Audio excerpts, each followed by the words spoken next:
L'histoire commence avec un immense volcan qui entre violemment en éruption sous un ciel de feu. Dans la jungle tentaculaire en contrebas, on voit des guerriers en armure se déplacer avec détermination. Mais il n'y a pas que ces héros dans ce monde primordial. Il y a aussi des monstres terrifiants. Alors que les aventuriers déterminés s'enfoncent dans la nature sauvage, un monstre squelettique grotesque surgit des arbres juste derrière eux. Il pousse un cri horrible qui résonne à travers la canopée, les alertant immédiatement de sa présence mortelle avant de bondir pour tuer. Un des hommes réagit instantanément et canalise une aura bleue scintillante autour de lui. Il se lance depuis le sol, planant dans les airs comme un missile et tranche la bête en rubans de chair et d'os avant de retomber élégamment. Son pouvoir est écrasant et absolument total. Il prend même cette pose d'anime stylisée parfaite juste après sa victoire. Il s'avère que toute cette action incroyable n'est qu'une publicité à fort impact pour quelque chose appelé World S Dispatch. L'écran publicitaire déclare que votre avenir vous attend.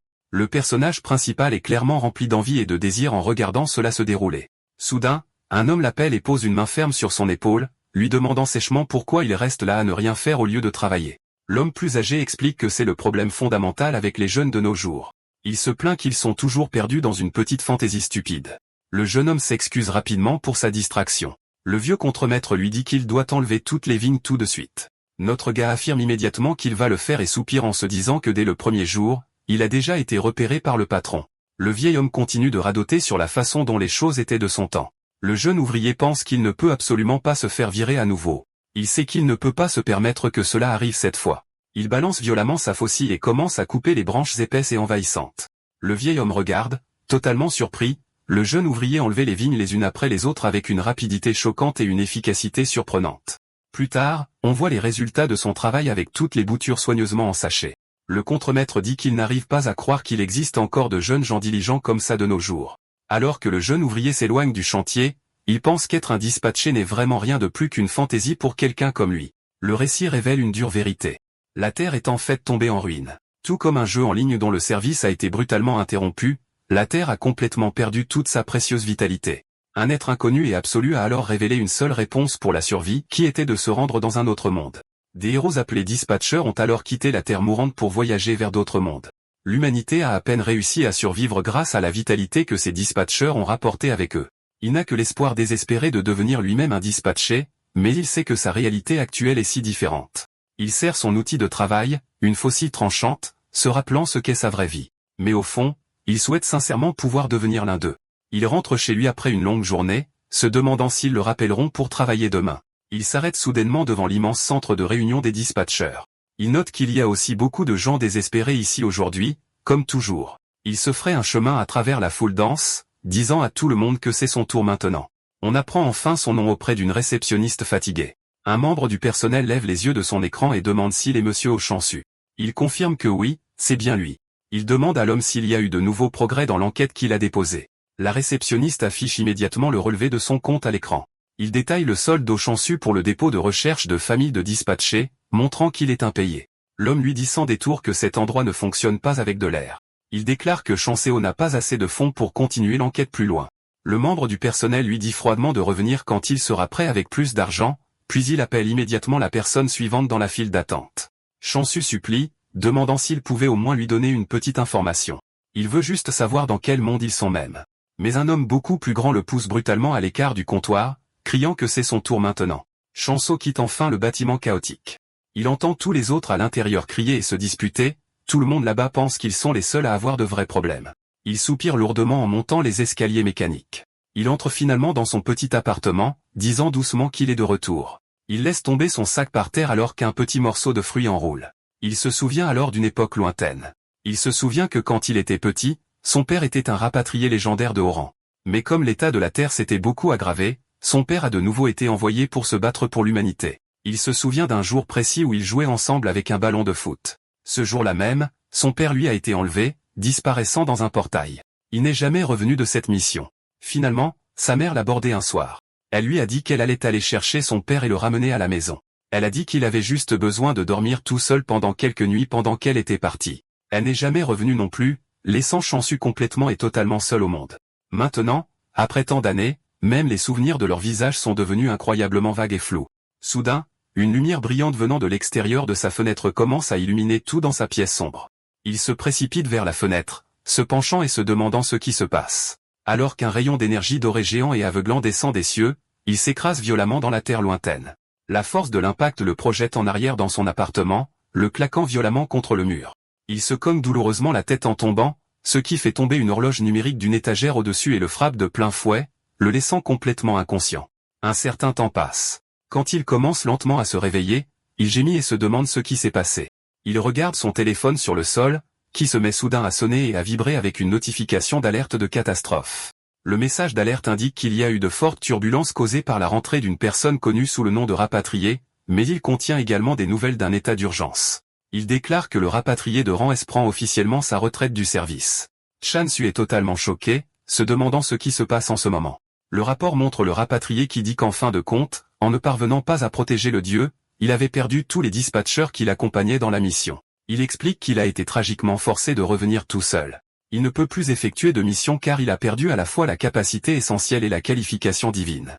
Le célèbre héros poursuit en disant qu'après mûre réflexion, il n'a pas eu d'autre choix que d'annoncer sa retraite complète.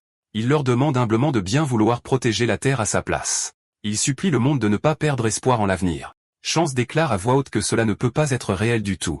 Il n'arrive pas à croire que le héros a non seulement complètement échoué à une mission essentielle, mais qu'il prend sa retraite pour de bon. À ce moment-là, un coup discret résonne à sa porte d'entrée. Il se demande qui cela pourrait bien être.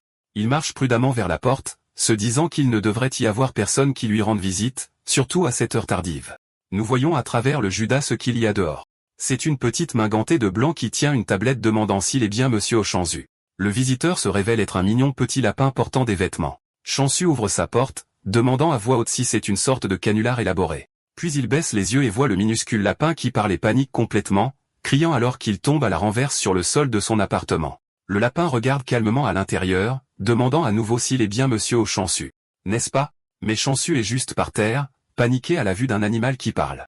Le petit lapin lui dit de se calmer, s'il vous plaît. Il l'informe qu'il lui apporte de merveilleuses nouvelles ce soir. Il le félicite officiellement de devenir officiellement un répartiteur. Chance exige de savoir quel genre d'absurdité complète c'est. Le petit lapin le rassure en lui disant qu'il comprend qu'il doit être complètement confus, mais il insiste sur le fait que c'est un fait indéniable qu'il a été officiellement choisi. Le lapin poursuit en disant que s'il est vraiment aussi méfiant, ils peuvent déplacer toute la discussion vers un autre endroit plus approprié. Alors qu'ils commencent leur voyage, ils traversent un long tunnel à la lumière vive. Le lapin se tourne et lui demande s'il possède des compétences particulières. Chansu demande ce qu'il entend exactement par cette question. Le lapin explique en détail que la plupart des gens qui ont cette opportunité ont au moins un talent unique. Chanso admet qu'à sa connaissance, il n'est même pas qualifié pour la répartition en premier lieu, à part être un peu doué pour tailler des arbres ou des fleurs. Il avoue qu'il n'a rien qui puisse être qualifié de compétence spéciale. L'expression du lapin se transforme en une expression de réelle surprise. Chanson remarque et demande si la créature ne connaissait vraiment pas cette information à son sujet. Le lapin lui dit rapidement que tout va bien en fait. Il explique qu'il doit y avoir une raison profonde à tout. Il déclare que le fait fondamental qu'il ait été choisi ne changera pas, il ne devrait donc pas s'en inquiéter. Chan déçu s'émerveille, se disant qu'il n'arrive pas à croire qu'il soit vraiment arrivé jusqu'au centre de répartition officiel. Il se demande à voix haute si une vraie chance est enfin arrivée pour lui aussi. Le lapin annonce maintenant qu'ils peuvent entrer et continuer leur importante conversation. Ils se tiennent maintenant devant une porte vraiment gigantesque et imposante. Chanso se dirige vers la porte monumentale, pensant qu'au-delà de cette porte se trouve l'endroit même où la répartition a lieu. Mais il constate qu'il ne parvient pas à faire bouger la porte incroyablement lourde, même d'un seul pouce. Le lapin demande avec impatience ce qu'il fait. Il déclare catégoriquement que l'entrée n'est pas du tout par là, et qu'il n'y a aucune chance que cette chose massive s'ouvre un jour pour lui. Chan, déconcerté, demande si la minuscule ouverture est vraiment l'entrée. Le lapin lui dit calmement que c'est bien le cas avant de lui demander s'il y a un problème avec ça. Chansu est frustré, disant que le lapin peut sûrement le voir en regardant simplement. Il demande avec colère comment il est censé entrer là-dedans. Le lapin remarque froidement qu'il n'a aucun problème à le faire lui-même. Un Chansu exaspéré rappelle à la créature que c'est seulement parce que c'est un petit lapin. Il abandonne, disant qu'il ne sait même pas pourquoi il s'attendait à quelque chose de différent. Il déclare qu'il va juste rentrer chez lui maintenant. Le lapin demande soudainement s'il est sûr qu'il ira bien avec cette décision. Il lui récite ses échecs passés, notant qu'il a échoué à tous les tests qu'il a passés. Et à la fin, il lui rappelle qu'il a même reçu la conclusion officielle qu'il était complètement inapte à la répartition. Il demande avec insistance s'il pense vraiment qu'une autre chance incroyable comme celle d'aujourd'hui se présentera un jour pour lui. Le lapin lui dit alors qu'il ne devrait pas mal comprendre ses mots. Il précise qu'il ne faisait que citer ses propres déclarations enregistrées dans son propre dossier. Le lapin termine en déclarant qu'en tout cas, c'est dommage qu'il souhaite rentrer chez lui. Il enfonce le clou en disant que c'est parce que c'est une personne très spéciale qui a été choisie avec d'immenses et grandes difficultés. Nous voyons Chan déçu se frayer désespérément un chemin à travers la porte de lapin incroyablement minuscule. Il se demande ce qu'il fait même de sa vie en ce moment. À l'autre extrémité du passage étroit, une lumière vive brille. La voix du lapin revient, lui disant de se dépêcher à son rythme lent. Chance répond en criant qu'il va aussi vite qu'il le peut. À l'intérieur, il émerge dans un espace élégant et futuriste et est immédiatement surpris. Il remarque que c'est beaucoup plus organisé et intact qu'il ne le pensait au départ. Le lapin demande ce qu'il imaginait exactement que ce serait. Il annonce ensuite qu'il existe un monde qui lui convient parfaitement. Chansu demande s'il existe vraiment un monde différent qui correspond à chaque individu. Le lapin confirme que c'est vrai, bien sûr. C'est une destination appelée le bloc de terrain de type saisie. Chansu répète le nom bizarre au lapin et demande ce que c'est. Le lapin semble se demander s'il n'est vraiment pas au courant de cet endroit. Chanso déclare qu'il n'en a jamais entendu parler de toute sa vie. Il demande, plein de suspicion, que ce n'est sûrement pas une sorte d'endroit bizarre. Le lapin est visiblement agacé. Il se demande pourquoi cet humain fait semblant de ne pas savoir de quoi il parle. Le lapin laisse alors échapper une série de faux rires. Il explique avec condescendance qu'il ne doit pas savoir que c'est actuellement la destination la plus en vogue de nos jours. Il poursuit, disant que ce monde unique a la particularité de recevoir la protection divine d'un être connu sous le nom de Dieu. Chansu se souvient alors que Rigerni avait dit avoir servi un dieu pendant ses missions. Le lapin l'assure rapidement que, pour sa tranquillité d'esprit, cette situation n'a absolument rien à voir avec ce récent incident tragique. Chance demande alors de quel genre de dieu il parle pour sa mission. Le lapin explique que, selon les règles initiales de la mission, un dieu est assigné complètement au hasard à un nouveau répartiteur. Cependant, il propose une offre spéciale.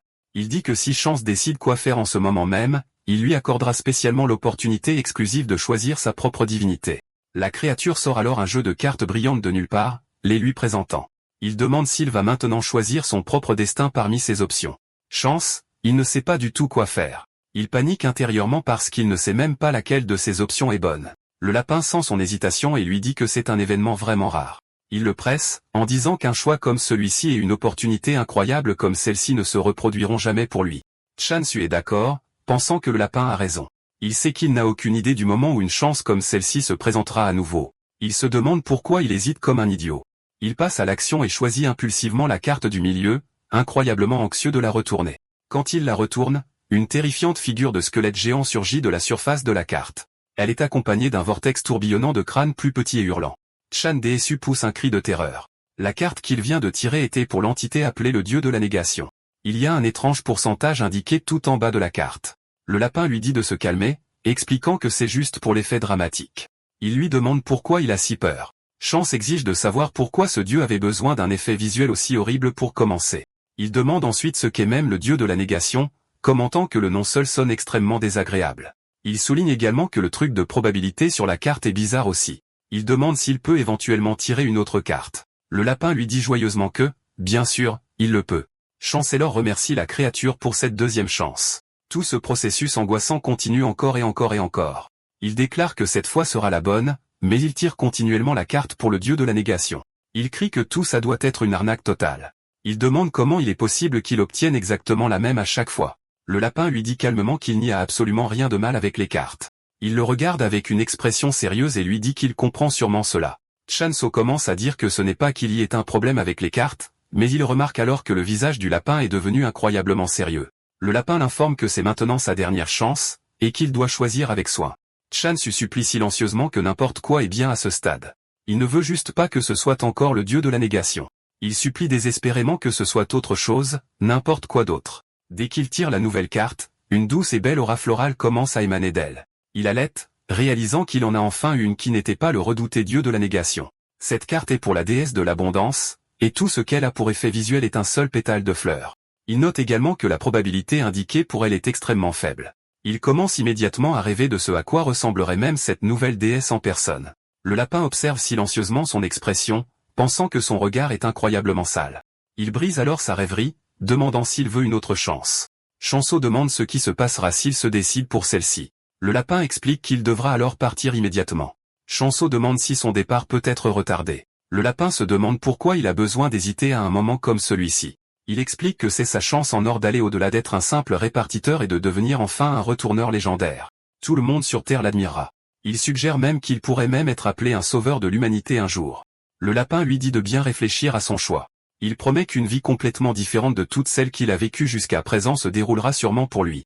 Chansu est d'accord, pensant que le lapin a raison. Il réalise que s'il reste sur sa voie actuelle comme ça, il ne fera que courir sur place pour toujours. Il sait qu'il doit prendre la décision tout de suite. Une grande fenêtre d'état apparaît immédiatement devant lui. Elle annonce qu'il servira désormais la déesse de l'abondance, le félicitant pour son choix. Elle déclare que l'image de son dieu choisi va maintenant lui être révélée. Il lève les yeux pour voir la déité à couper le souffle le regardant d'un royaume divin. Elle accueille Chansu à son service. L'immense pression de sa seule présence est extrêmement intense. Elle l'appelle son répartiteur de perspective, puis son image disparaît de la vue. Chansu demande avec enthousiasme si cette puissante image était vraiment elle. Il s'exclame que juste la pression qu'elle a émise seule était absolument folle. Il a l'impression qu'il peut maintenant tout faire. Il demande ensuite au lapin où il doit aller ensuite. Le lapin déclare que son choix était excellent. Il tire un grand rideau, révélant un portail tourbillonnant, et dit qu'il est temps pour eux d'être en route. Chance crie pour qu'il attende juste une minute. Le lapin lui demande ce qui ne va pas maintenant. Chance demande s'il doit vraiment aller à l'intérieur là. Il souligne que le portail menaçant et chaotique ne semble pas être de bonne humeur. Le lapin demande comment il lui dit ce qu'un objet inanimé est censé ressentir. Il lui dit de le regarder de plus près. Chance crie que n'importe qui peut dire que cette chose est un trou noir fou et dangereux. Mais quand même, il déclare qu'il refuse de reculer plus longtemps. Il déclare qu'il va réussir cette fois et leur montrer ce dont il est capable. Le lapin en a marre qu'il reste là à attendre. Il court et le balance directement dans le portail tourbillonnant. Chansu hurle de rage et de terreur. Le lapin dit calmement qu'il attendra son retour triomphal. Soudain, on entend une nouvelle voix. Elle demande au lapin pourquoi il a fait ça. Le lapin répond qu'ils savent déjà pourquoi. Il explique que l'intervention directe est absolument interdite. L'autre voix répond qu'on lui avait dit qu'il ne pouvait absolument pas perdre ce garçon. La voix demande si le lapin n'a toujours pas renoncé à son dieu. Le lapin répond avec défi en déclarant « Bien sûr que non ». Chance commence alors à voir un écran de chargement système apparaître directement devant ses yeux. Il se demande ce que c'est encore. C'est une fenêtre d'aide système qui lui dit que le pourcentage d'un dieu signifie la taille réelle de sa faction. Il hurle en réalisant que ce nombre n'était pas la probabilité de tirer la carte, mais la taille de toute la faction du dieu. Cela signifie qu'il est pratiquement la seule personne à la suivre. Il pourrait y avoir une autre personne, mais c'est pratiquement juste lui. Alors que Chansu tombe impuissant dans l'autre monde, il dit qu'il n'arrive pas à croire qu'il n'apprend cette information critique que maintenant. Quand il regarde enfin autour de lui, il ne voit que des terres désolées et mortes, et des ruines désolées s'étendant devant lui dans toutes les directions. Il commence à rire puis à pleurer, une énergie maniaque le submerge alors qu'il hurle qu'il est totalement et complètement foutu. Il regarde le monde mort et crie son incrédulité au vent indifférent. Il s'adresse à la divinité qu'il a choisie, déclarant qu'elle a dit qu'elle était la déesse de la générosité. Il demande où, dans ce paysage désolé, quelque chose pourrait être si généreux. Juste à ce moment-là, une fenêtre d'état verte s'allume devant lui. Chansu se demande ce qui ne va pas non plus avec la fenêtre système. Le message lui souhaite la bienvenue dans le monde du bloc et du creusement. Il déclare qu'il est l'apôtre de la générosité, et sa mission est d'obtenir autant de droits fonciers que possible en creusant. Chansu murmure que ce n'est sûrement pas si pathétique juste parce que l'influence de sa déesse est si faible. Il voit qu'il y a même une faute de frappe flagrante dans la fenêtre système, ce qui ne fait que l'agacer davantage. Il décide qu'au lieu de s'inquiéter du système, il devrait simplement regarder un peu autour de lui. Sa priorité maintenant est qu'il doit trouver la déesse. Il tombe alors sur un objet familier à moitié enfoui dans la terre à ses pieds. C'est une fausse usée. Il se demande si quelqu'un d'autre l'a utilisée et l'a simplement jetée. Il pense que c'est étrangement familier, donc c'est en fait agréable de voir un outil qu'il connaît. Mais ensuite, une forme d'ombre terrifiante avec des yeux brillants se matérialise juste derrière lui, le terrifiant complètement. Il halète et pense que ce n'est sûrement pas déjà un monstre. Il se plaint de ne même pas encore avoir rencontré la déesse. Il sait qu'un monstre est déjà là pour lui, alors il ne veut absolument pas mourir comme ça. Il décide rapidement de le menacer avec la faux qu'il vient de trouver. Il la lève alors que la créature de l'ombre émet également un bruit de peur pure. Chance réalise alors qu'il a complètement exagéré. L'ombre effrayante n'était projetée que par un minuscule hamster. Il se demande s'il peut vraiment appeler cette chose un monstre. Il voit qu'il n'a même pas l'air hostile du tout. Il pense toujours que puisque c'est techniquement un monstre, peut-être qu'il obtiendra quelque chose de bien s'il parvient à l'attraper. Le minuscule hamster commence à paniquer complètement. Il secoue sauvagement la tête d'avant en arrière, signalant non. Décide peu importe. Il se dit que tant qu'il ne l'assaille pas, il devrait pouvoir le laisser tranquille pour l'instant. Le hamster saute alors du rocher voisin et commence à se dandiner avec détermination. Chance demande où il pense aller. Il se tourne soudain et lui fait signe de la main, lui disant clairement qu'il devrait le suivre. Chansu s'émerveille de la façon dont cette petite chose est étonnamment intelligente, alors il commence à courir juste après à travers le terrain vague. Il allait et se plaint que pour une petite chose, il est sûr qu'il est rapide. Il n'a aucune idée de l'endroit où il l'emmène. Finalement, il commence à gazouiller avec excitation. Il constate qu'il la conduit à un petit bassin d'eau claire. Il s'agenouille immédiatement, mettant le liquide dans ses mains et le buvant goulûment alors que le petit hamster fait de même à côté de lui. Chan Su laisse échapper un soupir de soulagement, remarquant à quel point c'est rafraîchissant, et même son nouveau guide est d'accord avec un couinement. Il demande à la créature si elle vit ici. Il observe que cela ne ressemble pas vraiment à un bon environnement pour un hamster. Il lui demande s'il sait par hasard où se trouve la déesse, mais il est bien trop occupé à frotter son visage duveteux et à se toiletter pour répondre. Il soupire, concluant qu'il est probablement complètement impossible de parler à cette chose. Juste à ce moment-là, le hamster commence à pointer au loin. Chan Su se demande s'il veut qu'il le suive à nouveau, alors il se lève et commence à faire exactement cela. Il se dirige vers un seul arbre massif qui est beaucoup plus grand que tous les autres. Il commente à quel point il est énorme, mais note ensuite qu'il est tout desséché aussi, tout comme tous les arbres morts sur Terre. Il fait un autre pas et sent soudainement quelque chose craquer sous son pied avec un bruit de craquement désagréable. Il regarde vers le bas et voit qu'il vient de piétiner un minuscule morceau de ginseng ratatiné. Le petit hamster commence à paniquer complètement. Il court vers la plante écrasée, s'agrippant à elle avec ses minuscules pattes et criant de désespoir. Chan Su s'excuse rapidement. Ensuite, la fenêtre d'état réapparaît, annonçant qu'il vient de découvrir le dieu de toute cette région. Chan Su demande de quoi parle même le système. Il se demande où se trouve réellement la déesse.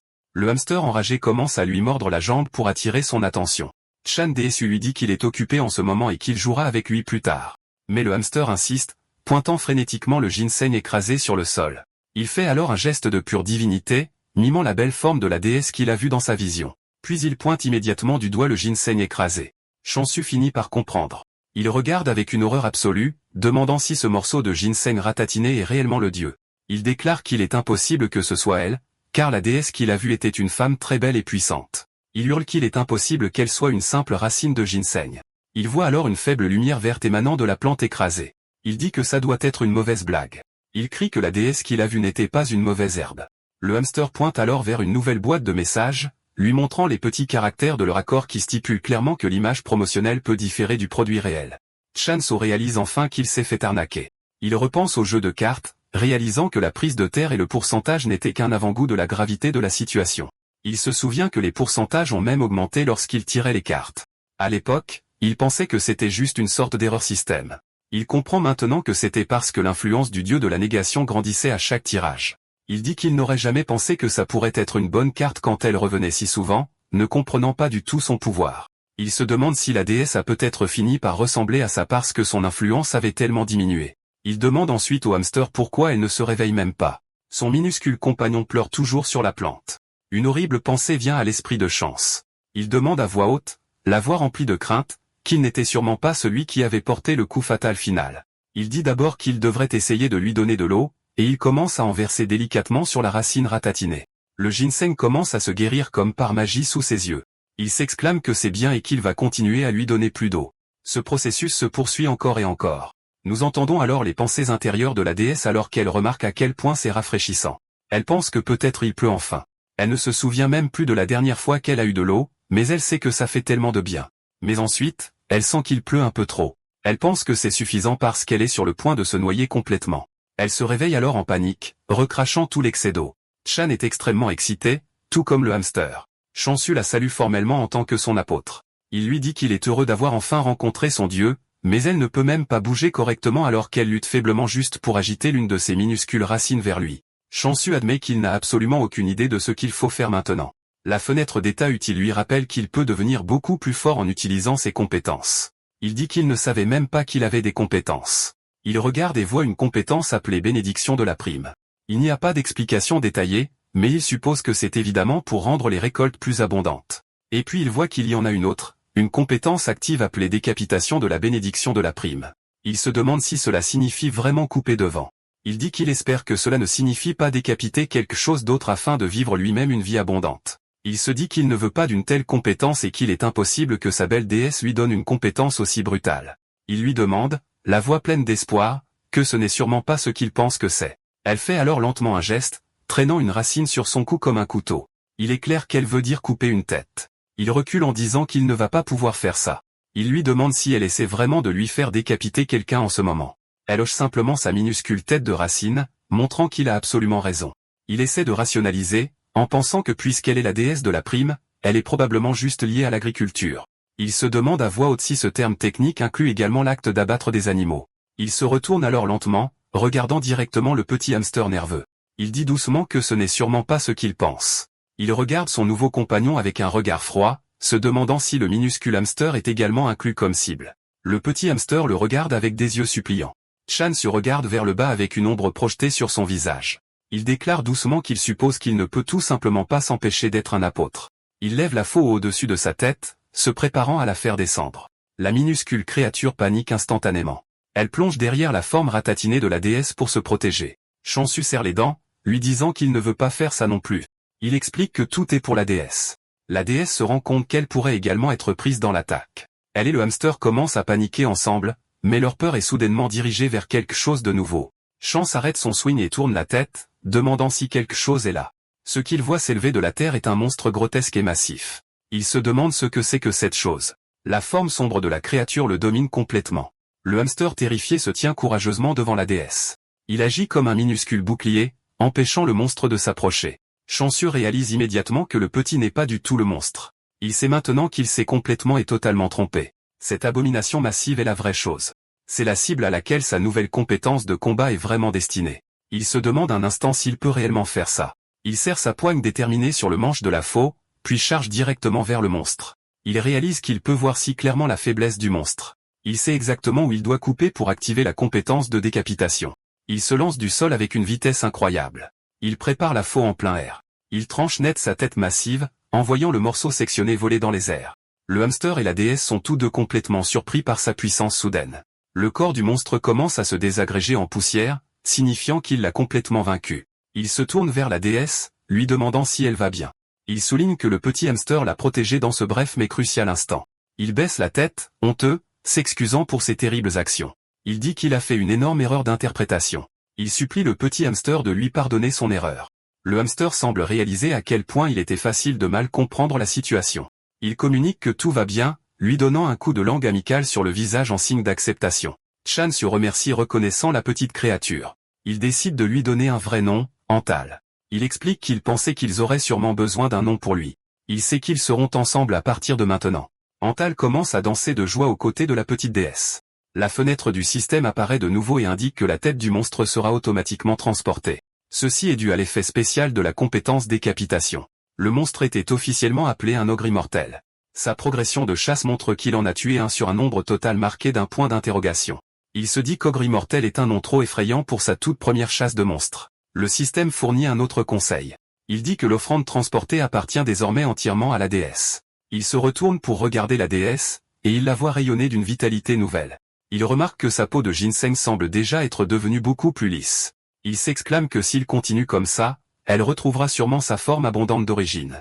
Il déclare avec enthousiasme qu'il va aller en chasser d'autres tout de suite. Il est super excité pour la chasse avec son nouvel ami Antol qui le suit juste derrière lui aussi. Il arrive dans une nouvelle zone de marais trouble. Il voit qu'il y a des tonnes d'ogres immortels qui errent dans cet endroit. La fenêtre du système apparaît alors devant lui avec un nouveau conseil. Il indique que des points non identifiés existent désormais dans son statut. Il explique que les points sont utilisés pour utiliser le système mondial et qu'ils ne peuvent pas être échangés entre différentes personnes. Il se demande quand il a même obtenu ces points mystérieux. Il se dit que cela semble définitivement être une très bonne chose à avoir. Mais d'abord, il sait qu'il doit s'occuper de tous les ogres menaçants qui l'entourent. Il est heureux d'avoir cette compétence de décapitation incroyablement puissante. Il n'est même pas difficile à utiliser compte tenu de la puissance qu'il en retire. En plus de tout le reste, il se rend compte que ces monstres debout sont ridiculement lents. Il active à nouveau décapitation, tuant instantanément deux des monstres d'un seul mouvement rapide. Le système lui dit immédiatement qu'il acquiert maintenant des points en chassant des monstres. Il décide qu'il va commencer par faire simple pour le moment. Il prévoit d'en attraper un bon nombre rond, 100 d'entre eux. Son compteur de chasse montre qu'il en a maintenant tué un total de 4. Quelque temps plus tard, sur son chemin de retour triomphant, Antol a l'air super heureux à ses côtés. La petite créature imite de manière ludique les mouvements de combat puissants de Chance. Chance rit et remarque que quiconque regarderait penserait probablement que c'est Antol qui a fait tout le vrai combat. Il partage une atmosphère très amicale alors qu'il retourne à l'arbre. Il se demande nonchalamment pourquoi la créature est même appelée un ogre immortel en premier lieu. La fenêtre de quête montre qu'il en a maintenant tué un nombre impressionnant de 101. Il pense qu'il meurt bien trop facilement pour être qualifié d'immortel, mais il suppose qu'il finira par en découvrir la raison s'il continue à tous les vaincre. Il retourne finalement auprès de sa déesse à la base du grand arbre. Il dit joyeusement qu'elle est devenue encore plus abondante qu'avant. Il est stupéfait car l'effet est encore plus grand que ce qu'il avait pensé à l'origine. Il est certain qu'à ce rythme impressionnant, elle retrouvera très bientôt sa forme puissante d'origine. La minuscule déesse de ginseng agite ses petits bras de racines vers lui. Il se demande ce qu'il devrait faire maintenant. Puis il réalise rapidement qu'elle n'agitait pas simplement, mais qu'elle faisait réellement des gestes. Il comprend qu'elle lui dit qu'elle veut être soulevée. Il la ramasse doucement du sol.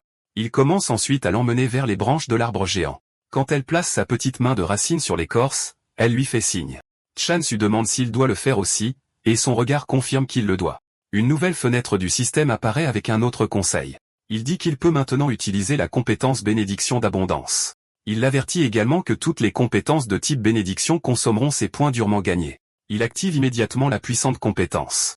Une lumière verte vive commence instantanément à apparaître et à émaner de ses mains. Amtal et la déesse ont tous deux l'air complètement surpris. Une quantité massive d'énergie vitale s'écoule maintenant de Shan-su et directement dans l'arbre mort. Ses branches stériles commencent soudainement à changer de couleur. Des feuilles vertes vibrantes jaillissent immédiatement du bois. L'arbre massif grandit même beaucoup plus en taille globale. Il est maintenant complètement recouvert de feuilles vertes saines et fait également éclore de belles fleurs et des fruits. Il expire, réalisant que c'est maintenant terminé. Il lève les yeux et il voit une pomme rouge parfaite géante. Il tend la main et l'accueille de la branche. Il voit qu'elle a presque la taille d'un ballon de basket. Il dit qu'il n'a jamais vu une pomme comme ça sur Terre. Il note également qu'elle est incroyablement lourde dans ses mains. Il admet qu'il a vraiment envie de la manger tout de suite, mais il sait que d'abord, il doit offrir la première récolte réussie directement à sa déesse. Il est un peu excité rien qu'à la regarder. Il dit qu'il espère qu'elle retrouvera rapidement sa forme puissante d'avant. Il admet cependant que sa petite forme de ginseng est en fait plutôt mignonne aussi. La déesse commence alors à drainer tous les nutriments de la pomme géante. Le processus semble incroyablement étrange et plutôt bizarre. Il se demande comment elle est capable d'absorber tout ça comme ça. Il se dit qu'il vaudrait probablement mieux pour lui de ne jamais s'attirer ses foudres. Il se tourne ensuite vers son compagnon, disant à Amtal qu'ils peuvent enfin manger aussi. Amtal est super excité à cette idée. Shan-su se rappelle que c'est une déesse qui accorde une compétence vraiment terrifiante comme décapiter. Il sait qu'il ne peut pas baisser sa garde autour d'elle, mais la pomme fraîche et juteuse est bien trop bonne pour qu'il y renonce. Il avoue qu'il devient discrètement accro au goût incroyable de ses pommes. Pendant ce temps, son compagnon Amtal a déjà l'air d'être dans un coma alimentaire complet. Une silhouette mystérieuse observe la scène se dérouler depuis l'ombre de la forêt. L'observateur caché regarde Chance dévorer les pommes, se demandant ce qui se passe. L'entité inconnue se rappelle qu'il a vaincu tant de monstres puissants en une seule journée. Elle se souvient qu'il a restauré l'arbre ancien géant en un instant. Et maintenant, il ne fait que consommer sans réfléchir toutes les pommes magiques qu'il a produites. L'observateur se pose une seule question terrifiante. D'où vient une personne aussi monstrueuse que celle-ci? Le narrateur nous fournit des informations vitales sur le monde. On apprend que dans le passé, l'abondance, la faction en charge de toute la nourriture, n'était en aucun cas une petite force à prendre à la légère. Leur pouvoir était entièrement mené par leurs produits agricoles de haute qualité inégalés. Mais lorsque la faction malveillante de la corruption a commencé à absorber violemment toutes les autres factions rivales, l'abondance n'a pas eu d'autre choix que de fuir un pouvoir aussi massif et écrasant. Pour survivre dans ce nouveau monde, les habitants de l'abondance avaient complètement abandonné leur commerce pacifique et ont commencé à chasser des monstres pour la toute première fois. Cependant, les forces collectives de l'abondance étaient totalement inaptes au combat direct, et elles n'ont donc malheureusement pas pu gagner une seule bataille contre leurs ennemis. En dernier recours désespéré, ils ont choisi de modifier leur seule compétence de base. Ce n'était pas du tout une compétence de combat à l'origine. Ils ont dû modifier leur dernière compétence la plus basique en une compétence qu'ils pourraient en quelque sorte utiliser juste pour se battre. Mais malgré cela, la faction de l'abondance était finalement vouée à un effondrement complet. C'est parce que ce n'était jamais une véritable compétence de combat destinée à couper la tête de monstres vivants. Ce n'était qu'une version modifiée d'une compétence de rassemblement, qui leur permettait maintenant de rapporter les têtes d'animaux ou de monstres déjà morts. Les factions de l'abondance et des guerriers n'étaient tout simplement pas faites l'une pour l'autre. Cette modification de leurs compétences était le meilleur qu'ils pouvaient faire dans leur situation. Bien sûr, continue le narrateur, si l'on était extrêmement puissant, alors ce ne serait pas tout à fait impossible, comme c'est maintenant le cas avec Shan-su. Voyant cette puissance incroyable, sa nouvelle déesse a un peu peur de lui. Shan-su, ignorant cela, lui demande juste poliment une autre pomme. Elle se demande toujours silencieusement comment un enfant puissant comme celui-ci est arrivé sur son territoire. Elle pense que quelle que soit la raison ultime, il est maintenant officiellement à elle de le commander. Il baisse les yeux et voit sa minuscule déesse accrochée à sa cheville avec ses petits bras de racine. Il s'inquiète à voix haute et lui demande si elle ne va sûrement pas essayer de l'absorber maintenant. Plus tard dans la journée, nous voyons que Chance a rassemblé une tonne de pommes fraîches toutes emballées dans son panier. Il mentionne que la déesse s'est déjà endormie pour la nuit. Il suppose qu'elle devait être très fatiguée de leur longue journée. Il la couche délicatement pour qu'elle se repose sur quelques-unes des anciennes ruines de pierre. Il tapote ensuite la tête de son compagnon et dit que Amtal a aussi travaillé dur aujourd'hui. Il y a alors un coup de tonnerre soudain et fort venant du ciel. Chance regarde, inquiet, et se dit que la déesse ne s'est sûrement pas réveillée maintenant. Il soupire, se plaignant que manger seulement des pommes l'a laissé incroyablement affamé. Il sait maintenant pertinemment qu'elles ne suffisent pas à le sustenter. Une fenêtre d'état du système lumineux apparaît alors devant son visage. Elle annonce qu'un événement de livraison spéciale est en cours. Il dit à voix haute que comme tant de choses ont traversé de la Terre à ce monde, il suppose que même des choses comme ça peuvent exister ici aussi. Il se demande cependant comment ça marche. Pour une livraison correcte, n'ont-ils pas besoin de savoir qui il est? Il se tourne ensuite vers Antal, notant que son compagnon doit être fatigué aussi. Ils décident qu'ils peuvent tous les deux se reposer d'abord avant toute autre chose. Il place doucement Antal juste à côté de la déesse endormie.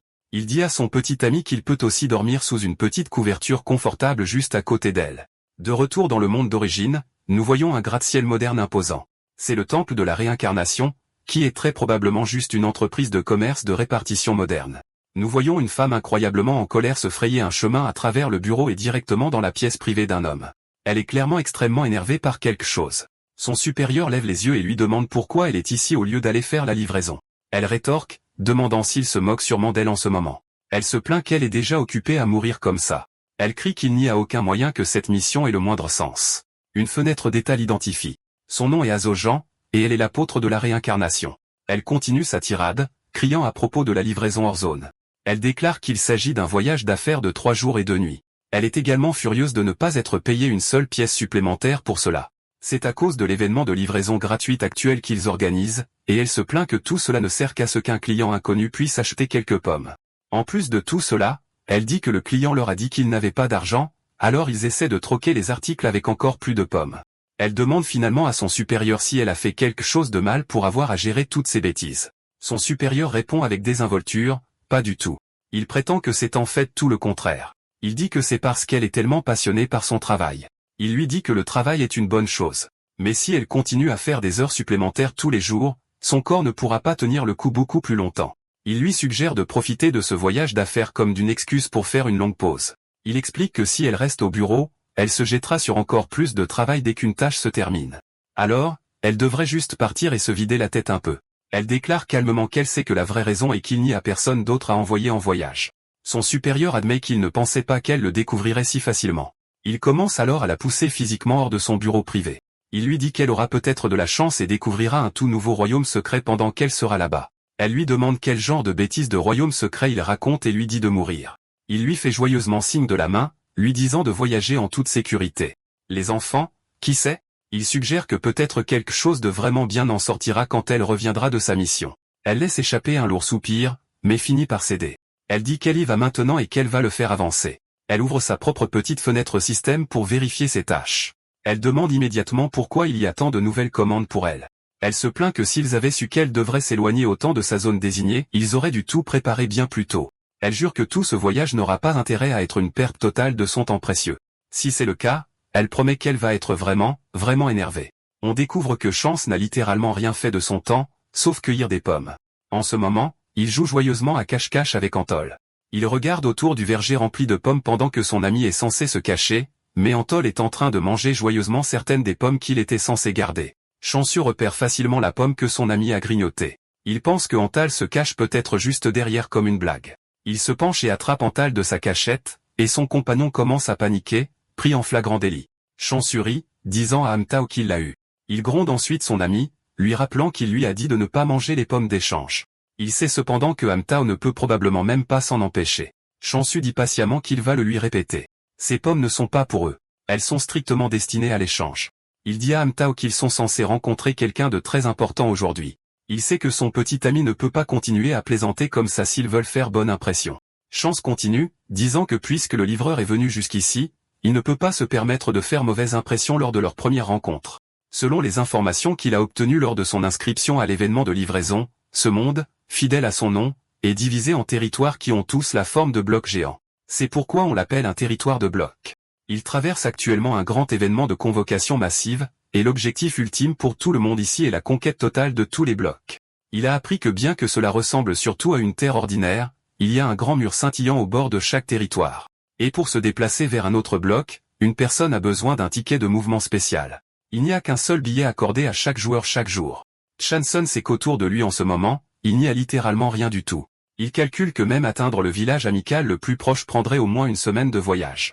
Il sait qu'il a failli finir par ne vivre que de pommes par pur désespoir. Il pense donc qu'il est absolument incroyable que ce nouveau service de livraison ne prenne que 2 jours pour arriver. Il n'a aucune idée de la façon dont il pourrait gérer un tel exploit, mais quelle que soit la méthode, il sait qu'il le prépare pour son séjour ici. Il va même recevoir un coussin spécial juste pour la déesse. Il pense aussi que s'il ne veut pas finir comme une momie ratatinée lui-même, il ferait mieux de continuer à augmenter son affection envers lui afin qu'elle ne décide pas d'absorber sa propre force vitale à la place. Juste à ce moment-là, une ombre menaçante passe au-dessus de sa tête. Il reconnaît immédiatement ce que c'est en sortant sa fidèle faux.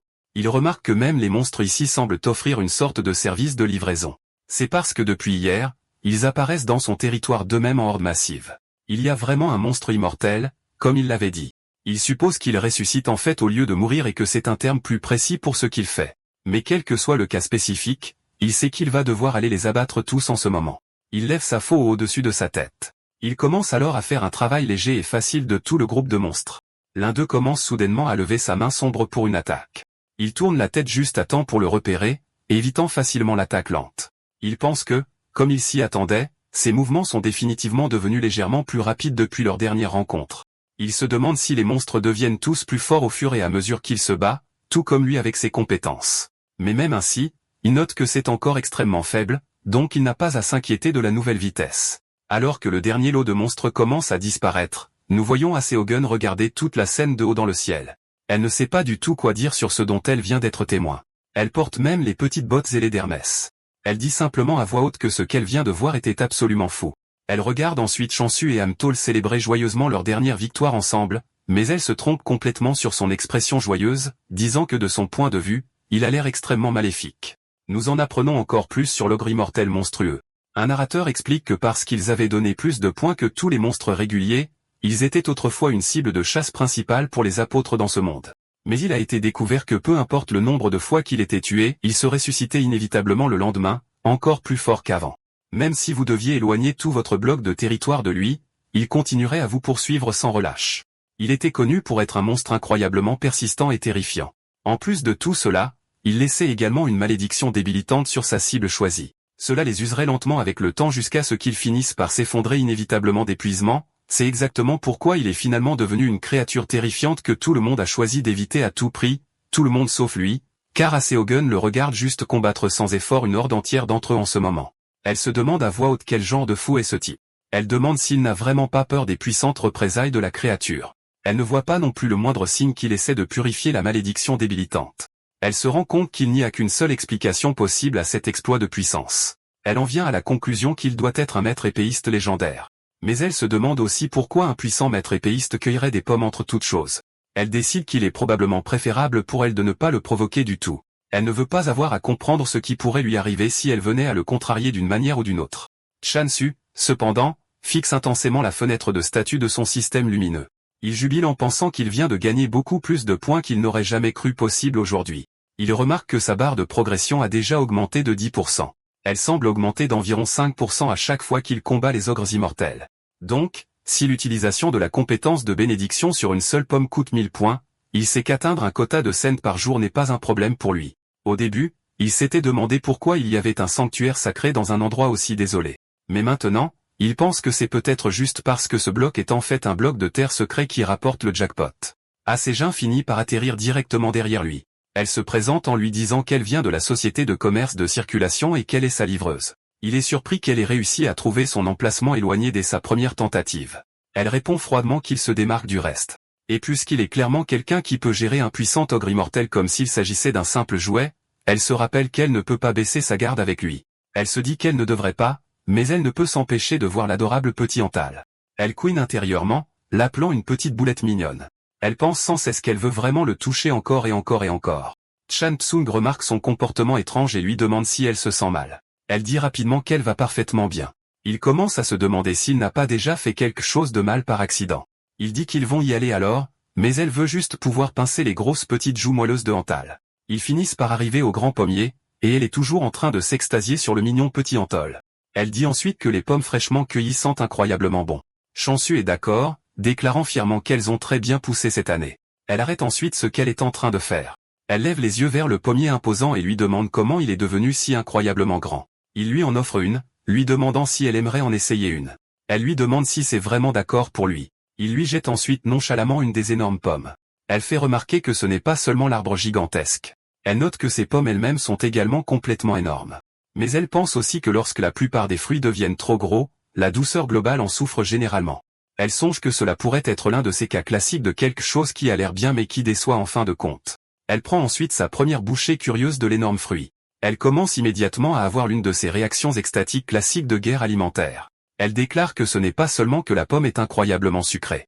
Elle explique que l'acidité est également parfaitement équilibrée. Et qu'avec cette seule saveur, elle est certaine qu'elle pourrait probablement en vendre une seule pour plus de 100 000 pièces d'or. Elle demande ensuite à Chansu si chaque pomme n'était vraiment qu'à 2000 pièces d'or, et il confirme que oui, c'était le cas. Elle lui dit que peu importe ce qu'elle en pense, un prix aussi bas est complètement absurde. Il s'inquiète et lui demande si peut-être il en a trop fait avec le prix. Il mentionne qu'elles étaient vendues beaucoup moins cher dans d'autres magasins de toute façon. Il demande combien elle voudrait réellement pour elle. Elle lève nerveusement les mains en prononçant le mot 2. Chan Desu suppose à tort qu'elle veut dire 200, et il déclare immédiatement que 200 est encore bien trop bas. Elle précise que 20 000 est le montant qu'il devrait obtenir au minimum pour chacune de ces incroyables pommes. Il commence immédiatement à paniquer face au nouveau prix. Elle dit ensuite que s'il devait les fournir à un grand magasin haut de gamme, il pourrait probablement obtenir encore plus de 30 000 pièces d'or pour chacune. Il demande, complètement choqué, s'il pourrait vraiment obtenir tout cela juste pour quelques pommes. Elle explique qu'elle aurait pu lui cacher la vérité sur leur valeur réelle, mais qu'il ne serait pas juste d'essayer de tromper un client potentiel et très précieux à long terme. Elle pense qu'elle n'a vraiment qu'une seule vie à vivre. Elle est également toujours sous la dangereuse hypothèse qu'il est un puissant maître d'épée. Elle lui dit que ce ne sont pas que des pommes. Elle insiste sur le fait que ce genre de saveur incroyable est la toute première fois qu'elle a un fruit comme celui-ci n'importe où dans le monde. Elle poursuit en disant que ces pommes ont clairement beaucoup plus de valeur que n'importe quel autre article de spécialité régionale qu'elle connaisse. Elle dit donc qu'elle les fixera officiellement à environ 20 000 pièces d'or chacune pour l'instant. Et elle explique qu'avec un contrat plus formel et écrit, ils régleront ensuite le solde restant dû. Elle lui demande ensuite ce qu'il pense de son offre généreuse. Il prend le stylo avec assurance. Il commence à examiner les petits caractères du contrat avant de sourire et d'accepter finalement tous ces termes. Il dit cependant qu'il veut modifier une petite partie. Elle répond qu'elle pense qu'il a peut-être mal écrit cette nouvelle partie. Elle est surprise car sa propre part du pourcentage vient d'augmenter considérablement. Il explique que c'est parce qu'il aimerait construire une relation d'affaires longue et prospère avec elle. Et il a également apprécié qu'elle ait été si honnête avec lui sur la valeur réelle de la pomme dès le début. Elle commence à réaliser qu'il est peut-être une bien meilleure personne qu'elle ne l'avait pensé au départ. Elle soupire et réalise qu'elle avait complètement jugé un livre à sa couverture effrayante. Elle le remercie ensuite avec gratitude d'avoir accepté de signer le contrat révisé. Elle dit que maintenant elle va aller de l'avant et lui remettre tous les articles spéciaux qu'il avait commandés. À l'intérieur des conteneurs de livraison se trouvent toutes les graines, les provisions de nourriture et les nouveaux outils de cuisine. C'est tout ce qu'il avait initialement demandé ainsi qu'un article spécial, un œuf familier. C'est un cadeau commémoratif spécial de sa compagnie. Elle lui dit que cela l'aidera certainement dans ses futurs efforts agricoles. Bien que, ajoute-t-elle, puisqu'il élève déjà actuellement un petit familier mignon, il n'a probablement pas besoin d'un autre. Chanso lui demande ce qu'elle veut dire par le fait qu'il élève déjà un familier. Elle demande si le petit sur son épaule n'est pas un familier après tout. Elle explique qu'il avait l'air bien trop amical pour être un simple monstre sauvage. Elle conclut qu'elle a peut-être simplement mal compris la situation. Il lui dit que ce n'est pas grave et qu'il aimerait qu'elle explique plus en détail l'œuf. Elle explique que plus il verse de ses points spéciaux dans l'œuf en utilisant sa compétence de bénédiction, plus le familier qui en éclora sera fort. Mais elle l'avertit également que s'il en fait trop avec le pouvoir, l'œuf lui-même se fissurera et le processus échouera complètement, il doit donc être prudent avec lui. Et une fois que l'œuf commence à trembler violemment, elle recommande fortement qu'il s'arrête immédiatement. Il pense qu'il devra l'essayer lui-même pour bien comprendre comment tout le processus fonctionne. Et puis elle lui demande quel est le calendrier de récolte prévu pour toutes les pommes sur lesquelles ils viennent de conclure un accord. Il lui dit que puisqu'il va maintenant cultiver une variété d'autres cultures, il s'attend à pouvoir récolter environ 50 pommes par jour. Elle est choquée d'apprendre qu'il parle de 50 pommes par jour quotidiennement. Ils ont ensuite réglé toute la logistique complexe de leur accord. Ils ont décidé des dates de visite pour les enlèvements et ont réglé à peu près tous les autres petits détails dont ils auraient besoin pour que leur nouvelle affaire soit un succès.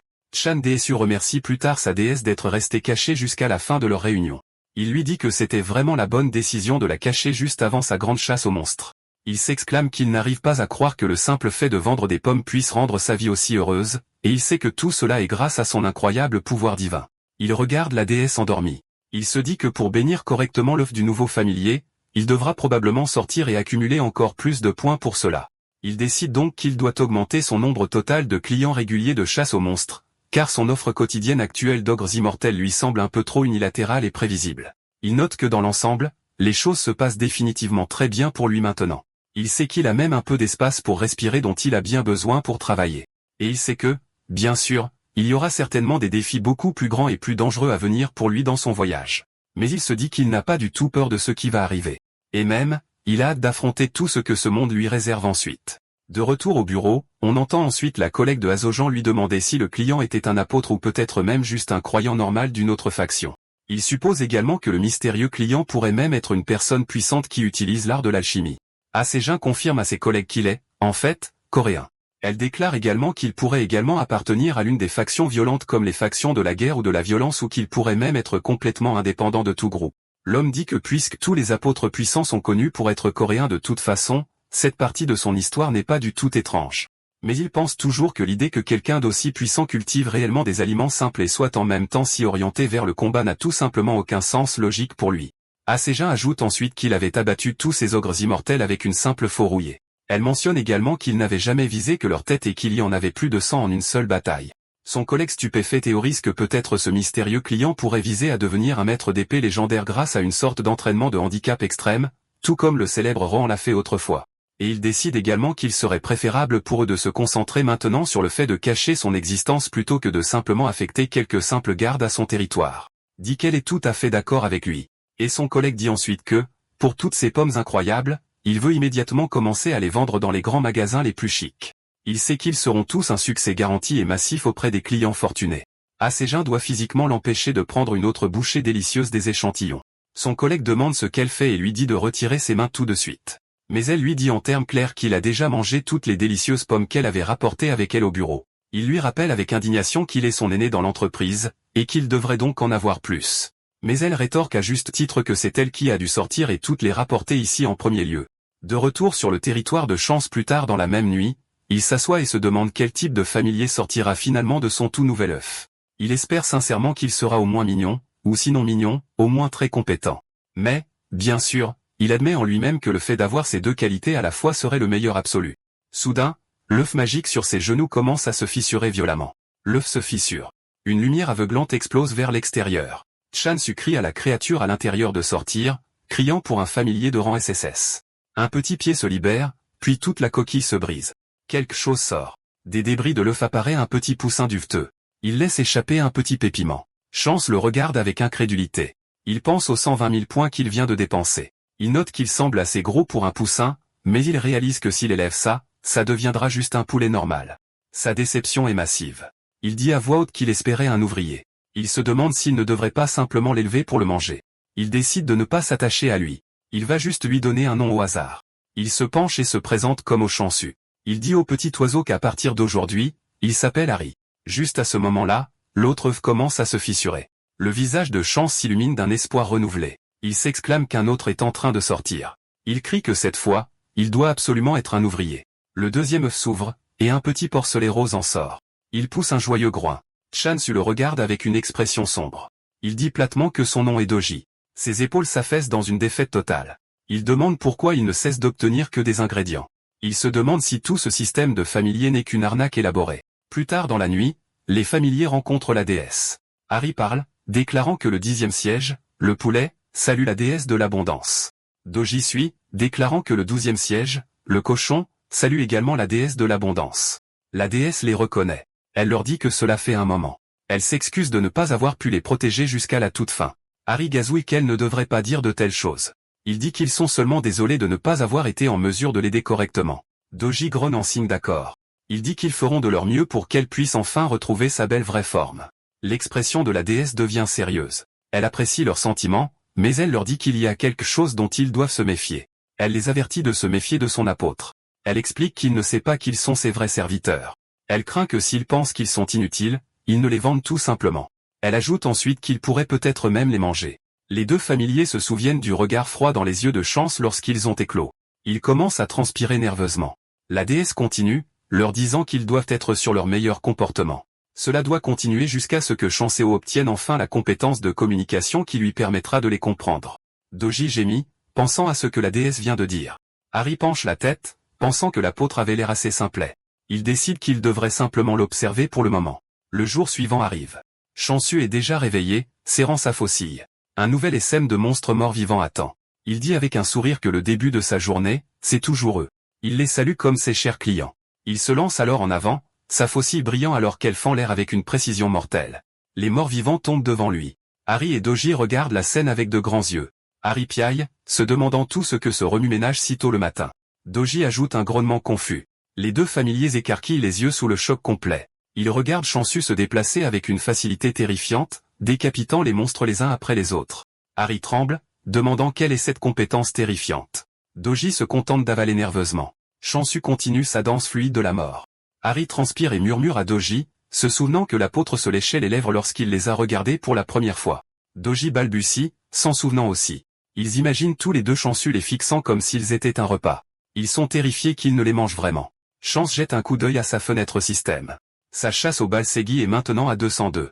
Il essuie la sueur de son front, annonçant qu'il les a enfin tous eus. Entendant un bruissement, Chance regarde, surpris. Il demande quand ils sont arrivés ici. Harry et Doji sont là, agissant de manière incroyablement serviable. Chansu prend la serviette qu'ils offrent et accepte leur vœu de bonjour. Il dit que c'est très attentionné de leur part. Plus tard, il leur offre à tous des tranches de pommes. Doji couine et commence immédiatement à manger. Chansu murmure pour lui-même. Il a entendu dire que le porc bien nourri était à la mode. Il se demande si nourrir un animal avec des fruits améliore le goût de sa viande. Harry panique à ces mots. Il essaie d'empêcher Doji de manger, lui disant qu'il va devenir une poitrine de porc grillée à la saveur de pommes. Chansu offre ensuite une pomme à Harry qui la renifle et écarquille les yeux. Harry réalise que Chansu a mis au moins 500 points de bénédiction dans cette seule tranche de pomme. Il pense que ce montant est le revenu quotidien total d'un apôtre normal. Il est choqué, mais secoue la tête et reste ferme. Il se dit qu'il est différent du cochon, et qu'il ne deviendra jamais du poulet frit. Chance voit Harry hésiter. Il demande si les pommes ne sont pas à son goût. Il sort ensuite un petit sac de céréales et demande s'il les mangera à la place. Harry commence à picorer les grains. Chance glousse, observant que contrairement à Doji, Harry est un petit mangeur. Bientôt, il est temps pour le cours d'agriculture de 3 minutes de Chance. Il ordonne à Doji de creuser le sol et à Harry de planter les haricots noirs. Il leur dit de couvrir le sol et de l'arroser. Il utilise ensuite sa bénédiction de compétences abondante avec un clic. Il sourit en déclarant que c'est facile et que leur déesse est la meilleure. Chansu brandit une nouvelle récolte. Il dit qu'elle doit d'abord être offerte à la déesse. Elle se penche en avant et absorbe les récoltes avec une rapidité surprenante, une méthode de consommation à laquelle Chansu ne s'habitue jamais. Il en offre ensuite à Doji, qui mange joyeusement. Chansu regarde, notant que Doji a toujours été un gros mangeur, mais ensuite il voit Harry. Le petit poussin mange maintenant presque autant que Doji. Chansu lève un sourcil, se demandant si Harry était vraiment un petit mangeur. Bientôt, les deux familiers sont complètement rassasiés. Harry murmure qu'il a été vaincu par son appétit et qu'il est tellement foutu maintenant. Chansu sourit chaleureusement, disant qu'il est agréable de les voir manger si bien, et qu'il devrait se dépêcher de cultiver d'autres récoltes pour eux. Puis il se souvient de quelque chose. Il dit qu'il a dit à la société commerciale qu'il commencerait à vendre les pommes aujourd'hui. Il se demande à voix haute si elles se vendent bien. La scène se déplace vers un grand magasin. Un homme nommé Ryu a terminé d'organiser l'exposition pour la pomme de l'empereur. Une petite foule s'est rassemblée, mais personne n'achète. Ryu sait que l'emballage tape à accent grave-l'œil et le prix de 200 000 pièces d'or rendent les gens hésitants.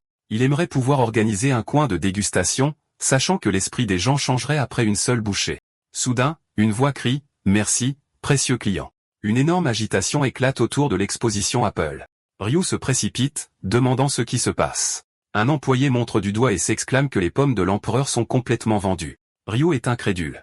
Il dit qu'il en restait il y a encore un instant. Le vendeur explique que quelqu'un en a goûté une et a immédiatement tout acheté.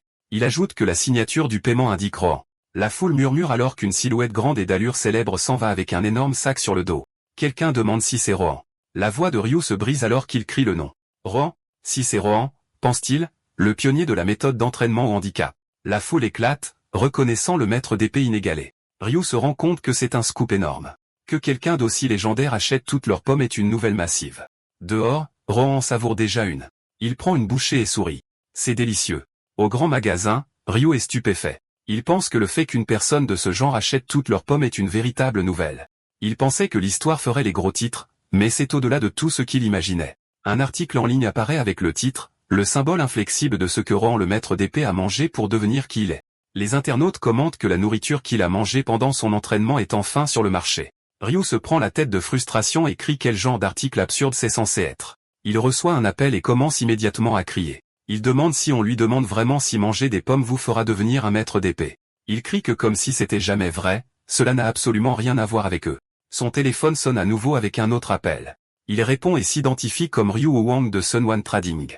Il est ensuite choqué par la voix à l'autre bout qui veut précommander 100 boîtes à l'improviste. Il hurle au téléphone que ce n'est pas si simple. De retour à la ferme, une semaine complète s'est maintenant écoulée depuis que Chancey est venu dans ce monde. Il pense qu'il vit une vie assez abondante ici. Une fois que tout le monde a mangé son repas, il dit qu'il va se préparer aussi. Il prépare des pommes de terre et des patates douces, s'exclamant qu'elles sont toutes aussi savoureuses que les pommes. Pendant qu'il cuisine, Doji se dandine vers lui en grognant avec enthousiasme. Chance baisse les yeux et dit qu'il ne fait pas ça pour Doji, surtout que Doji vient de manger son repas il y a un instant. Le porcelet fait un visage irrésistiblement mignon, et Chansu soupire de défaite. Il dit d'accord et lui offre un petit morceau à manger. Juste à ce moment-là, Aseogun arrive et l'appelle. Chansu se tourne et sourit, reconnaissant qu'elle est là. Elle dit à Monsieur Ochansu qu'il a réussi à faire éclore tous ses familiers, pensant en elle-même à quel point la gentillesse a triplé. Les familiers se précipitent rapidement pour cacher la déesse, pensant qu'ils doivent la protéger à tout prix d'un étranger. Chance dit, bien sûr, et demande ce qui l'amène ici aujourd'hui. Elle lui montre sa tablette et dit qu'elle a de bonnes nouvelles pour lui. Elle lui dit de ne pas être surpris. Toutes les pommes ont été vendues à 200 000 pièces d'or chacune pendant 2 jours de suite. Chance crie d'incrédulité. 200 000 pièces d'or par pomme et 2 jours de suite à ce prix. Azojan confirme que c'est incroyable et que tout le monde les veut maintenant. Il regarde son système, qui montre que les pommes ordinaires ne coûtent que 990 pièces d'or. Il se demande s'il y a juste beaucoup de gens riches ici. Il calcule rapidement que sa part de 30% des bénéfices signifie qu'il gagne 60 000 pièces d'or par pomme. En vendre 50 par jour lui rapportera 3 millions de pièces d'or par jour, ce qui signifie un bénéfice annuel de plus de 1 milliard. Il se perd dans une rêverie de devenir milliardaire. Il pense que si cela se produit vraiment, peut-être qu'il trouvera même un indice sur ses parents disparus. Il demande à Asejin si les frais du grand magasin sont assez élevés. Elle répond que puisqu'il a fourni un produit à succès, elle essaiera de les négocier à la baisse pour lui. Il dit ensuite qu'il ne veut pas gâcher l'ambiance, mais il doit demander combien de temps elle pense que le battage médiatique autour des pommes de l'empereur durera. Il sait qu'elles sont populaires maintenant, mais s'attendre à ce qu'elles continuent à se vendre à ce prix élevé pour toujours n'est pas réaliste. Azojan convient qu'elle comprend sa préoccupation. Elle explique que même s'ils n'en vendent que 100 par jour à un public cible de 1 million, cela représente encore 27 ans de vente. Elle ajoute qu'ils gagneront également des clients réguliers pendant cette période. Il pense que cela semble être une surestimation. Elle précise que ce serait le cas s'il pensait en termes terrestres. Elle lui dit que le marché ici est comparable à la Chine à son apogée, il n'y a donc pas lieu de s'inquiéter. Elle lui prend ensuite la main et lui demande s'il a pensé à augmenter sa production de pommes. Il répond qu'il a aussi cultivé d'autres cultures et demande si elle veut peut-être essayer celle-ci d'abord. Elle convient qu'elles sont toutes aussi savoureuses que les pommes, et son enthousiasme lui fait saisir ses mains trop fort. Il lui présente le premier plat, lui disant qu'ils commenceront par des pommes de terre bouillies. Elle le remercie pour le repas et prend une bouchée, son visage s'illuminant immédiatement. Elle s'exclame qu'elles sont sucrées. Elle note que l'ajout d'une pincée de sel crée une combinaison sucrée-salée parfaite.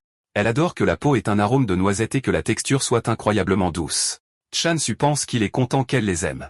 Il lui dit qu'il a aussi préparé des crêpes et des frites. Elle goûte les frites et est époustouflée. Elle déclare qu'elles ont le goût de quelque chose qu'un restaurant chic servirait. Elle dit que ces frites pourraient être un plat principal, pas seulement un accompagnement. Il est content que cela corresponde à son goût.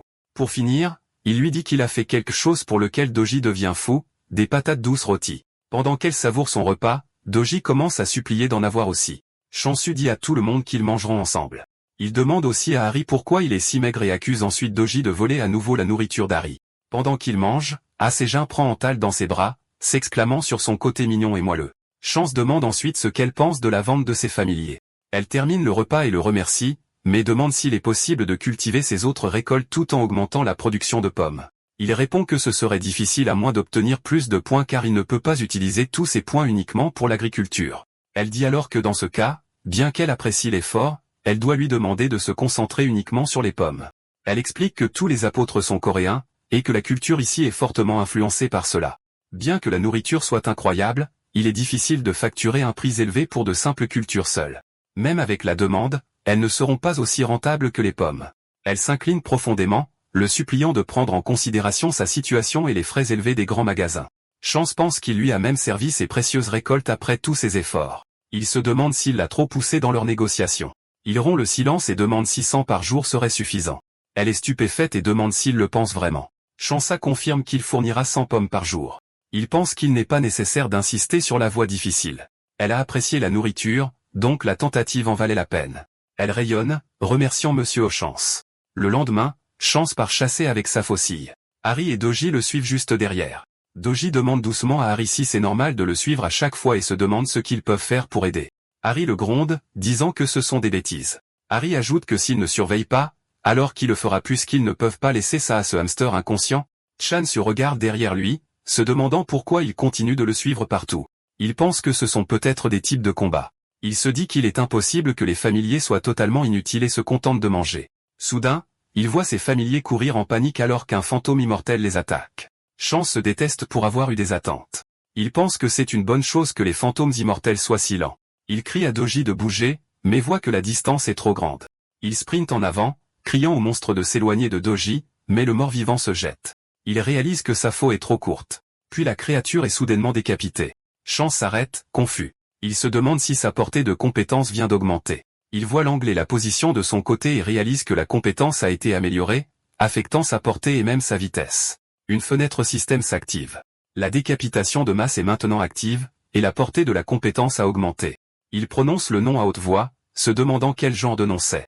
Il voit plus de habitués et pense que si la portée a augmenté, il peut en gérer encore plus maintenant. Sa faucille bouge comme un éclair, anéantissant des vagues de monstres.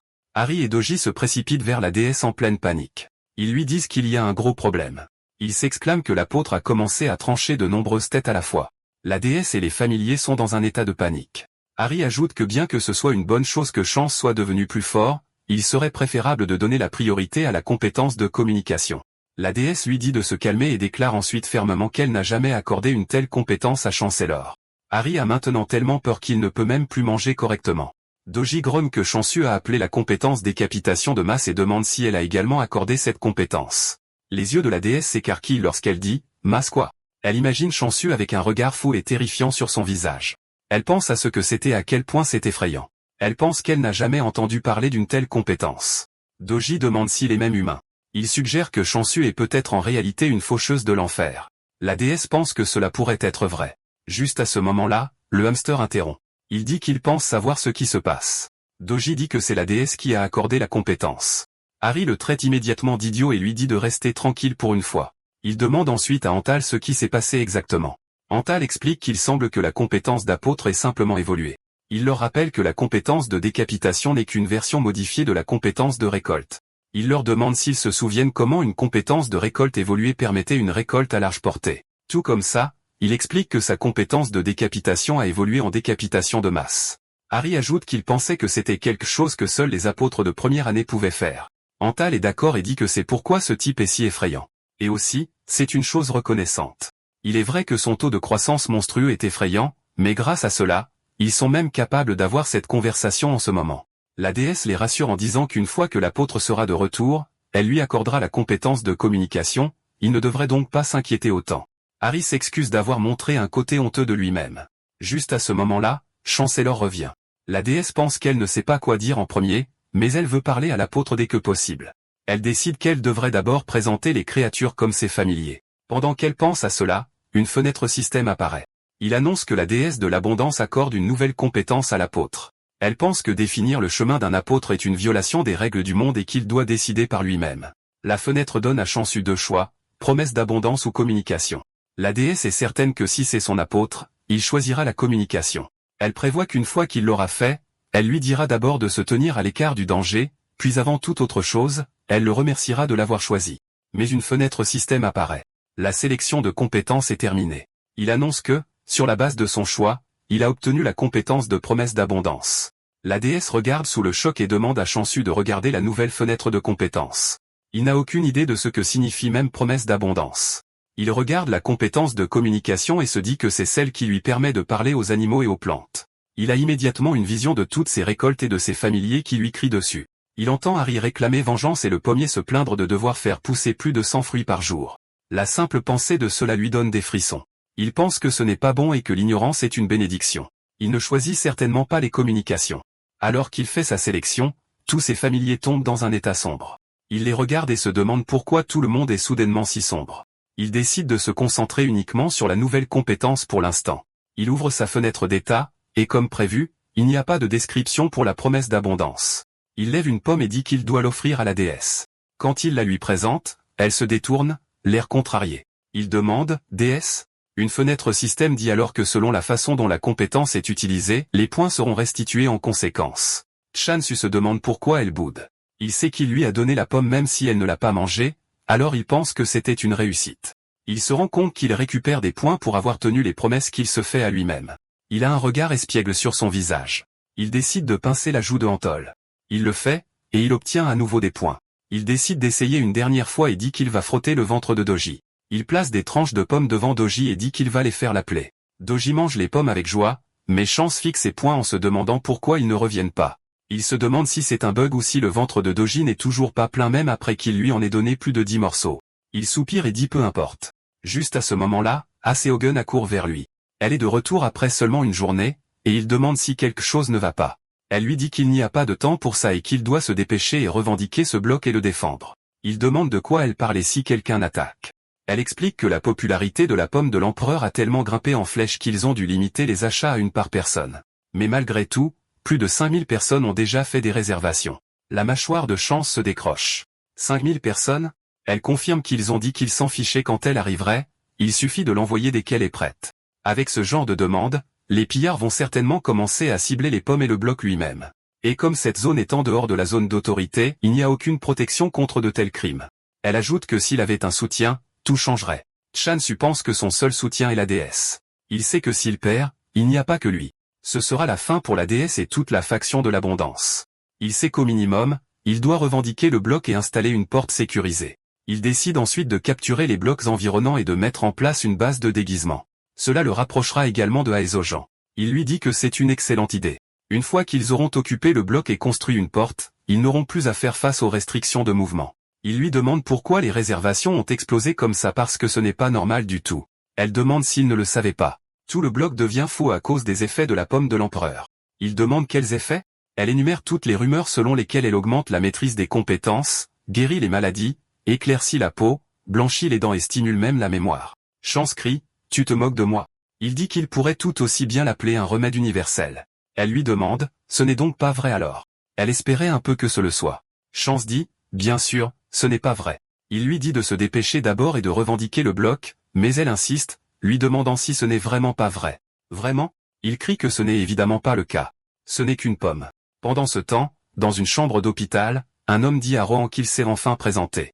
Voici On Yun-so, le grand alchimiste de l'alchimie. Rohan présente une boîte de pommes et dit que c'est un cadeau de rétablissement rapide. Il mentionne qu'il a entendu dire qu'il sort aujourd'hui. Yun-so demande si c'est cette pomme, celle que Rohan a découverte et a achetée en grande quantité. Le mot s'est déjà répandu. Rohan dit que c'est absurde. Yun-su prend une bouchée et ses yeux s'écarquillent. Il dit que c'est faux que la saveur et la nutrition soient au maximum. Il demande si toutes les pommes sont aussi bonnes et comment le goût varie. Rohan marmonne juste en demandant s'il ressemble à une sorte de dieu de la cuisine. Yun-so est étonné que même les sens de Rohan ne puissent pas faire la différence et se demande comment ils ont été cultivés. Il reproche à Rohan d'avoir mangé le cadeau qu'il lui a apporté. Rohan lui dit de se dépêcher et d'en manger aussi. Yun-so dit que ce n'est pas comme s'il n'avait pas d'argent ou de temps. Il va juste en racheter. Il appelle le magasin, mais ils lui disent qu'ils sont actuellement surchargés de réservations. Il leur dit de lui vendre ce qu'il leur reste. Il paiera le double, non, le triple. Il dit qu'il a l'argent et le temps. Rohan le trouve mesquin. Dehors, un journaliste prend leurs photos, et le journal du lendemain titre « Le grand alchimiste On Yun-su est sorti juste après avoir mangé une pomme de l'empereur ». La pomme de l'empereur est-elle vraiment une panacée? Ryu voit le titre et explose, criant qu'il a dit à tout le monde que ce n'est pas un remède miracle. Chan-su s'adresse à sa déesse. Il déclare qu'il pense qu'ils vont devoir s'emparer des pâtés de maisons environnants, et il partira dès ce soir.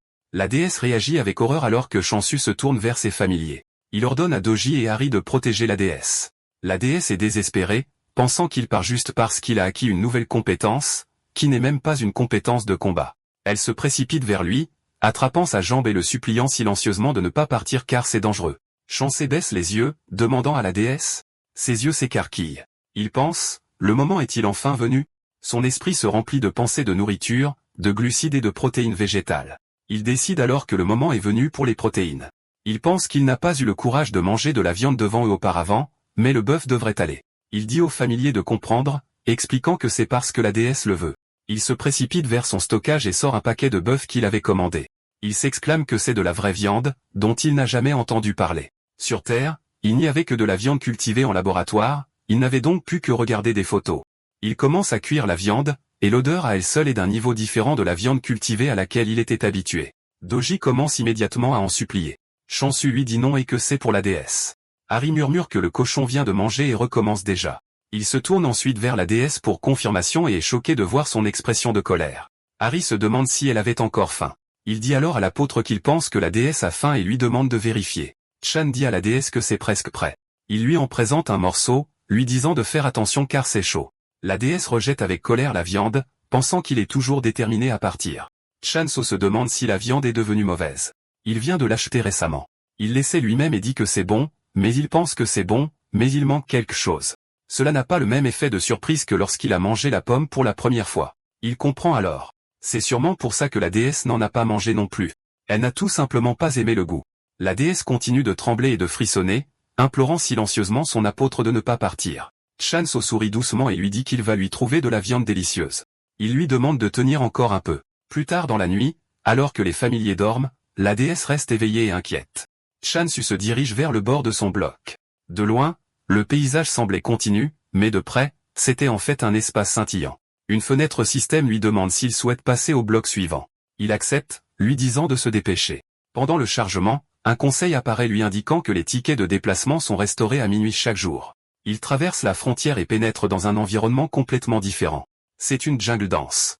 Alors qu'il regarde autour de lui, sa lanterne s'éteint, le terrifiant. Un bruit étrange le fait se retourner. Il voit un essaim massif de monstres insectoïdes voler vers lui. Il crie « Qu'est-ce que c'est que ces insectes ?» et commence à s'enfuir. Ils sont trop petits pour sa faux, et il se rend compte qu'il ne peut même pas leur couper le cou. Il décide qu'il doit rentrer. Alors qu'il atteint la frontière, des fantômes immortels commencent à apparaître. Il est surpris de les voir ici tout d'un coup. Il se demande s'ils sont venus le protéger.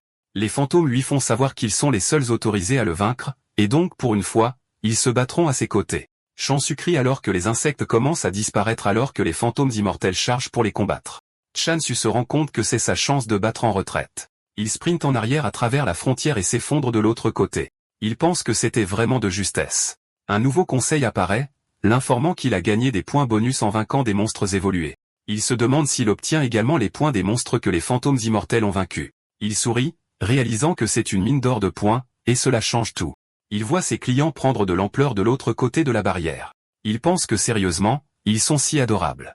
Il ne peut pas dire non au bonus. De retour au bureau de la société commerciale, Asejin se plaint à son supérieur, Ryu. Elle dit qu'elle perd la tête à cause de tous les appels de réclamation et que les rumeurs sur la pomme de l'empereur sont allées beaucoup trop loin. Ryu dit qu'il l'avait laissé glisser jusqu'à présent car c'était un bon marketing, mais il convient qu'ils ne peuvent pas le laisser dégénérer davantage. Il déclare qu'à partir de maintenant, toute mention de la pomme de l'empereur est strictement interdite. Aucune réponse aux demandes ou aux entretiens.